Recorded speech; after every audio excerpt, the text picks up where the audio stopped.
వస్తున్నాయి కదా తెలంగాణలో, మీ ఓటు ఎవరికి వేస్తారు? కాంగ్రెస్. ఎందుకని కాంగ్రెస్? మంచిగా చేశాడని.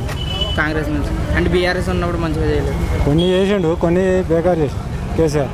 5 ఏళ్ళు కొద్దిగా మంచిగానే పర్వాలేదు, 5 ఏళ్ళు మటుకు మొత్తం నాశనం చేసి.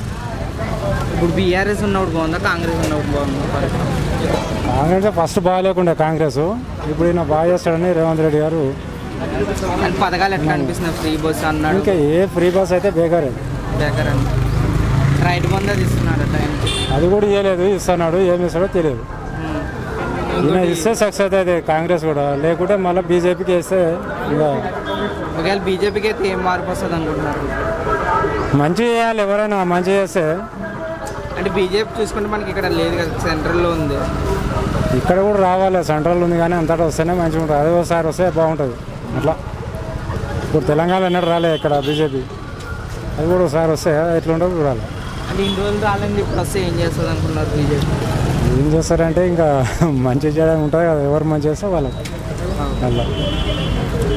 తెలంగాణలో ఎలక్షన్స్ వస్తున్నాయి కదా, మీ ఓటు ఎవరికి వేస్తారు? అది బీజేపీ వేస్తాం. ఎందుకండి బీజేపీ ఎందుకు? ఇక మాకు అదే మంచిగా అనిపిస్తుంది. అదే అంటే బీఆర్ఎస్ ఉన్నప్పుడు మంచిగా లేదా మీకు? బీఆర్ఎస్ ఉన్నప్పుడు ఏం ఫలితాలు ఏం పెట్టలేక కరెక్ట్గా అట్లా.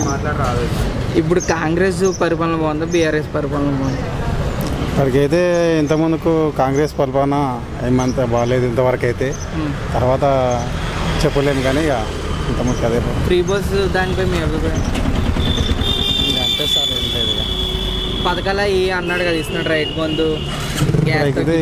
ఇప్పుడు ఏం వాళ్ళతో ఇంకా ఓపెన్గా అవి చేయలేక ఇంకా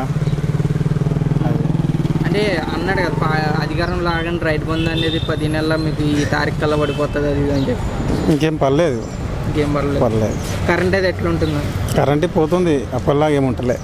కాంగ్రెస్ ఉంటలే, కరెంట్ పోతుంది. అప్పుడు ఉన్న బీఆర్ఎస్ ఉన్నప్పుడు బాగుండేది కంటిన్యూ, ఇప్పుడు లేదు అట్లా. ఇప్పుడు బీజేపీకి ఓటేస్తాను అంటున్నారు కదా, అది ఇప్పుడు మన అధికారం లేదు, సెంట్రల్లో ఉంది. అది ఇక్కడ మీరు ఏ నమ్మకంతో ఓటేస్తున్నారు దానికి? అది అభిమానం అంతే. ఇక అభిమానం ఉంటే సరిపోదు కదా, ఏదో కూడా చెయ్యాలి కదా మీకు. అంతే.